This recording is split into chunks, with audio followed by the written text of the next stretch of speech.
자, 여러분 안녕하십니까? 우리 챕터 11장 연습 문제 4번 같이 풀어보도록 할게요. 자, 이거는 생산 요소 시장 관련해서 얘기하고 있는 거죠. 자, 우선 다음과 같은 일이 일어났을 때 생산 요소 가격, 그냥 노동이라 할게요. 노동의 가격인 임금에 미치는 영향이라고 합시다. 오케이? 자, 보통 이제 일반화시키기 위해서 우리가 생산 요소 가격이라 했는데 그냥 노동의 가격, 임금에 미치는 영향 도 보도록 하겠습니다.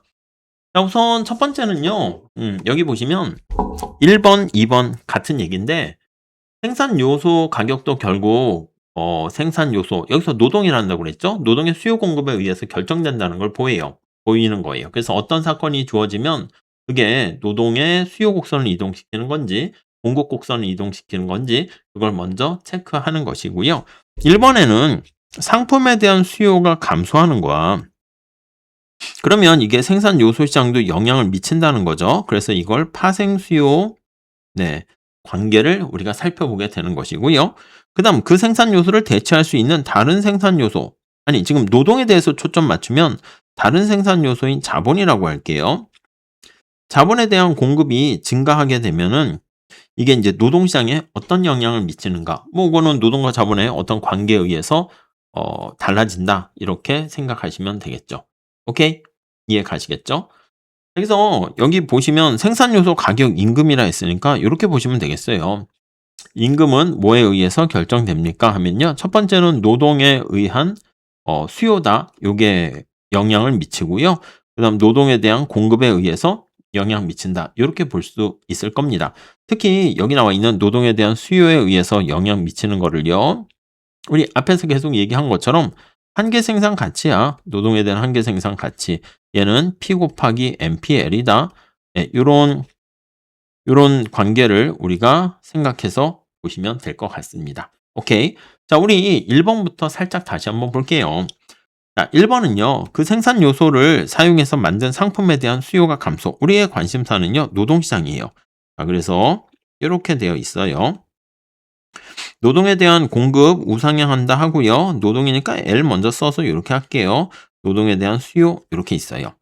자, 근데 노동을 통해서 뭔가 신발이라든가 뭐 컴퓨터를 생산했다 할게요. 근데 그 상품에 대한 수요가 감소한다라고 한번 해볼게요. 자, 그럼 저 앞에 생산물 시장과 이제 관련이 있게 되는 것이죠. 얘가 Q라고 할게. Q의 가격 이렇게 나와 있고요.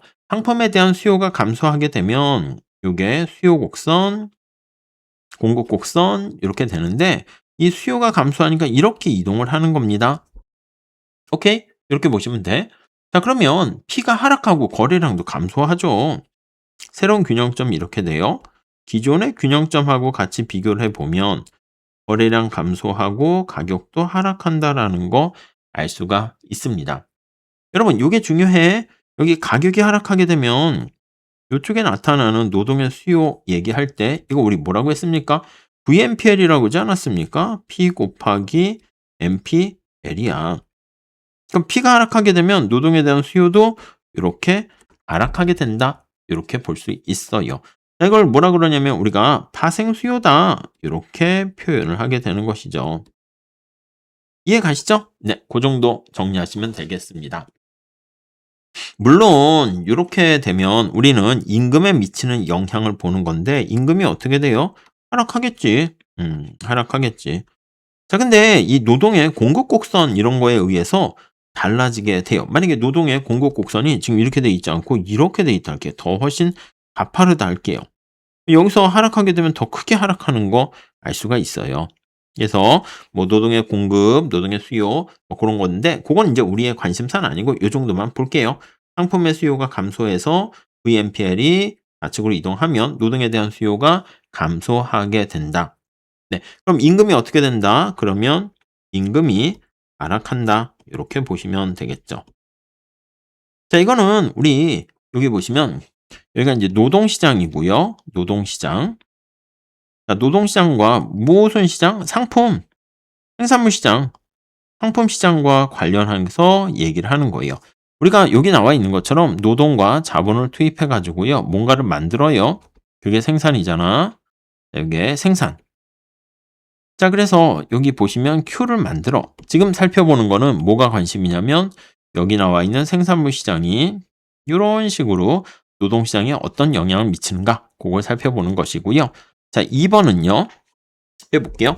생산 요소를 대체할 수 있는 경쟁이라고 보시면 돼. 자본 시장이지. 그래서 2번 문제는 여기 나와 있는 노동 시장과 여기 나와 있는 자본 시장, 네, 요거 두 개를 같이 비교한다 보시면 되겠습니다. 자, 그래서 이렇게 노동과 자본시장을 그림을 그려주시고 K라 합시다. 자본의 가격 R이라 할게요. 노동의 가격 임금이고요. 여기도 수요 공급인 것처럼 여기도 수요 공급 이렇게 보시면 되겠습니다. 자, K니까 KS, KD라 할게요. 노동의 S, 노동의 D라 할게요. 균형점은 이렇게 되어 있는 상태예요. 오케이. 자, 근데 어떤 충격이 발생하냐면 다른 생산 요소의 공급의 증가, 예, 그래서 자본이 증가했다. 이렇게 보시면 되겠습니다. 자, 자본이 증가하게 되면 이렇게 자본이 증가하는 거예요. 증가합니다. 자, 그러면 균형점이 이렇게 바뀌게 되는 거 알 수가 있겠죠. 그럼 자본의 가격이 하락하는 거잖아. 이해 가십니까? 자본의 가격이 하락하게 되면 여기 두 가지 효과가 생기는 거 알 수가 있습니다. 자, 여기다 쓸게. 자본의 가격이 하락했어. 자, 요런 충격이 발생하게 되면 이게 대체 효과가 하나 생기게 됩니다. 대체 효과라는 게 뭐죠? 그래요. 상대적으로 싸진 거를 많이 쓰는 거야. 자본의 가격이 하락하니까 자본을 늘리고 노동은 줄이게 되고요. 자, 그다음에 또 하나의 효과가 있어. 우리 소득 효과 같은 건데 그걸 우리는 규모 효과, 산출 효과 이렇게 얘기합니다. 규모와 생산량이 달라졌기 때문이라는 것이죠.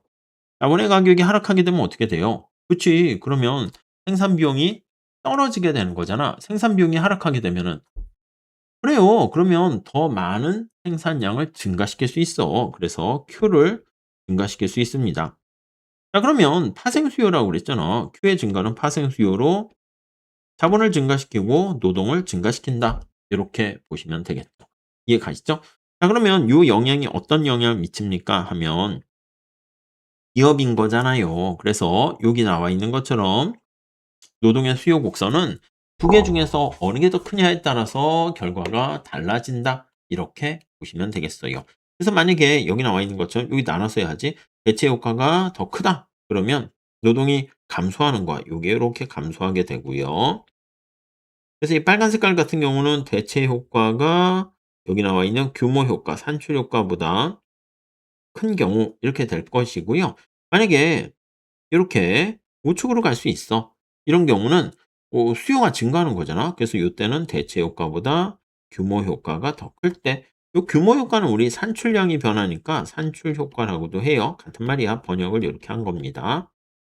오케이? 이해 가시죠? 그래서 정리를 한번 해 보도록 하겠습니다. 그래서 정리를 해보면 1번은 생산 요소에 대한 수요가 그 상품, 노동으로 만든 상품의 수요에 파생되는 수요다라는 것이고요. 그래서 상품의 수요 자체가 이쪽에 상품에 대한 수요 자체가 감소하게 되면 가격이 변하고 그래서 노동시장에까지 영향을 미친다라는 걸 보시면 되겠습니다. 자, 2번 같은 경우는 생산물과 노동시장이 아니라 노동과 자본과의 관계를 얘기합니다. 그래서 자본에 대한 공급의 증가로 자본의 가격인 이자율이 하락하게 되면은 그로 인해서 대출 효과와 산출, 규모 효과가 발생하게 되고요. 여기서 어느 게 더 크냐에 따라서 노동에 미치는 효과는 달라질 수 있다. 그렇게 정리하시면 될 것 같습니다.